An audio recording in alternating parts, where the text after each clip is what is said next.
তাপমাত্রা বৃদ্ধিটা এটা সারা পৃথিবীর সমস্যা, যেটাকে বলা হয় ক্লাইমেট চেঞ্জ, জলবায়ু পরিবর্তন। এটা সারা বিশ্বব্যাপী এই সমস্যাটা, বিশেষ করে উপকূলীয় যে দেশগুলো আছে জলবায়ু পরিবর্তনের এফেক্ট হবে তারাই বেশি। উত্তর মেরুর অ্যান্টার্কটিকা মহাদেশের বরফ গলে যাচ্ছে এই উষ্ণতা বৃদ্ধির কারণে, এই তাপমাত্রা বৃদ্ধির কারণে।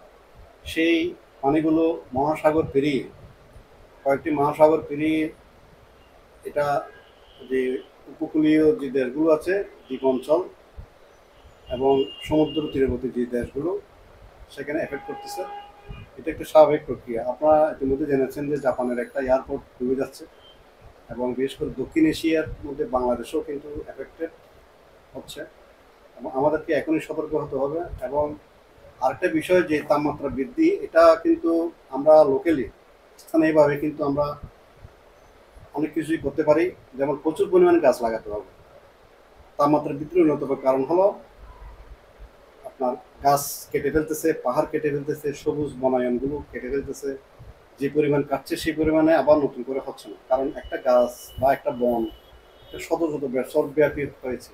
হঠাৎ করে আপনি গাছ কেটে গাছ লাগানো এটাও কিন্তু হচ্ছে না। অর্থাৎ আপনাকে গাছ কাটা বন্ধ করতে হবে, পাহাড় কাটা বন্ধ করতে হবে, এবং প্রচুর পরিমাণে গাছ লাগাতে হবে। গাছ লাগালেই কিন্তু তাপমাত্রা, আপনি একদম স্বাভাবিক একটা ঘটনা, আপনি যদি একটা খোলা জায়গা থেকে যদি একটা বন অঞ্চলে যান, আপনার কিন্তু তাপমাত্রা কম লাগবে, আপনার একটু ঠান্ডা লাগবে। এটা একটা স্বাভাবিক প্রক্রিয়া। তো এটা একটা সহজ বিষয়। এটা অর্থাৎ যেখানে গাছ নাই, যেখানে গাছ খুব প্রয়োজন, সেখানে আমাদেরকে গাছ লাগাতে হবে।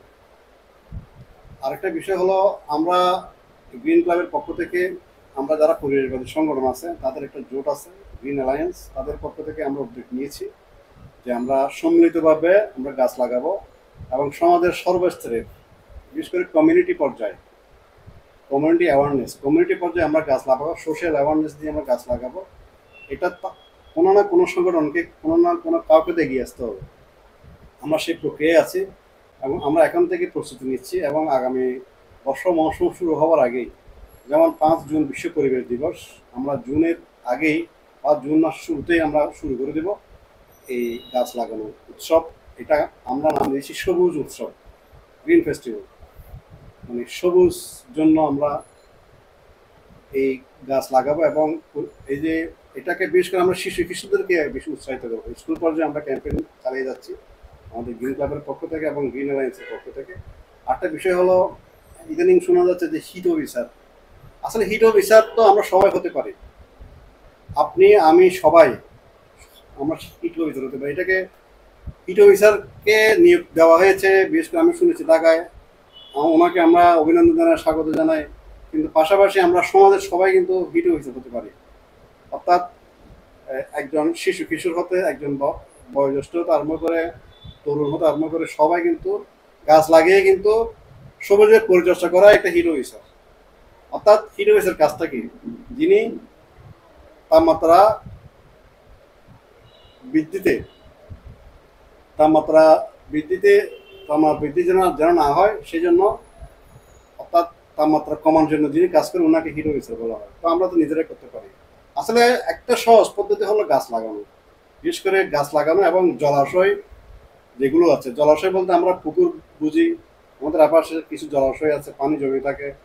এই যে প্রাকৃতিকভাবে কিছু জলাশয় আছে, হ্রদ আছে, নদী আছে, এগুলোকে অবশ্যই সংরক্ষণ করতে হবে। এখানে কিন্তু পানির আধার, অর্থাৎ পানি থাকতে হবে। পানি থাকলে কি আশেপাশে জায়গাগুলো ঠান্ডা হয়ে যায়। তো আমরা দেখতে পাচ্ছি যে পাড়া মহল্লায়, বিশেষ করে যেভাবে নগরায়ন হচ্ছে, যান্ত্রিক সভ্যতা যেভাবে সবাইকে গ্রাস করতেছে, সেখানে পুকুরকেও গ্রাস করতেছে। আমাদেরকে পুকুরগুলোকে সংরক্ষণ করতে হবে, জলাশয়গুলোকে সংরক্ষণ করতে হবে। তারপরে এটা তাপমাত্রাটা কমবে এবং তাপমাত্রাটা আর বাড়বে না। আর আরেকটা বিষয় হলো, এই যে শুধু গাছ লাগালে তো হবে না, গাছের পরিচর্যা করতে হবে। সবুজ বনায়ন ধ্বংস করে ফেলা হচ্ছে, এই কারণে কিন্তু তাপমাত্রা বৃদ্ধি পাচ্ছে। তো আমরা উদ্যোগ নিয়েছি, আমরা বলতে সমাজের কমিউনিটি পর্যায়ে আমরা একসাথে কাজ করতে চাই, কারণ এটা একার পক্ষে সম্ভব না, কোনো একটা সংগঠনের মাধ্যমে সম্ভব না। কয়েকটা সংগঠন মিলে আমরা ইতিহাসের সবচেয়ে বড় ক্যাম্পেইন সবুজ উৎসব, তার মানে আমরা গাছ লাগাবো এবং এত বেশি গাছ লাগাতে চাই যেন এটা একটা ইতিহাস সৃষ্টি করে। ইতিহাস সৃষ্টি করা বড় বিষয় নয়, বড় বিষয় হলো গাছগুলোকে লাগিয়ে গাছের যত্ন নেওয়া। আমরা তো গাছ লাগিয়ে বাড়ি সাই ফেলি, আসলে এটা হতে দিতে চাচ্ছি না। আমরা আমরা চাই বিশেষ করে সবাই সম্মিলিতভাবে কমিউনিটি পর্যায়ে সচেতন করে, সোশ্যাল যে অ্যাওয়ারনেস সৃষ্টি করে, সবার মাঝে জনসচেতনতা সৃষ্টি করে। সবুজের প্রতি ভালোবাসা সবারই আছে, আমরা সবাই একসাথে কাজ করব, সবুজ উৎসবকে সার্থক করে তুলব। আগামী 5 জুন বিশ্ব পরিবেশ দিবস আসছে, তার আগেই আমরা প্রস্তুতি নিতে চাই। এবং আমরা এই যে সমাজের এটা একটা কমিউনিটি পর্যায়ে কাজ, গাছের পরিমাণ গাছের সংখ্যা এখনো বলা যাচ্ছে না, তবে আমরা প্রচুর পরিমাণে গাছ লাগাবো। এখন এটা এটা যেন একটা ইতিহাসের একটা বড় ধরনের একটা রেকর্ড হয়, একটা হয়, এবং এটা সারা বিশ্বে যেন এটা আমরা বার্তা পৌঁছে দিতে চাই যে বাংলাদেশ সব পারে। বিশেষ করে Chittagong to the fore, Chattogram সবার আগে, এই কথাটা কিন্তু আমরা প্রমাণ করতে চাই। চট্টগ্রাম থেকে শুরু হয়েছে, আমরা এটা চট্টগ্রামে সীমাবদ্ধ রাখবো না, এটা ঢাকা, খুলনা, রাজশাহী, দিনাজপুর হতে আরম্ভ করে সিলেট হতে আরম্ভ করে সব ডিস্ট্রিক্টে আমরা সবাইকে উৎসাহিত করবো যেন একই সময়ে, অর্থাৎ 1 সপ্তাহ ব্যাপী হতে পারে, এটা 10 দিন ব্যাপী হতে পারে, একদিনে তার সম্ভব নয়। আমরা একটা ক্যাম্পেইনের পরিকল্পনা করতেছি এবং বাংলাদেশকে সবুজ করার জন্য যা যা প্রয়োজন তা আমরা করব।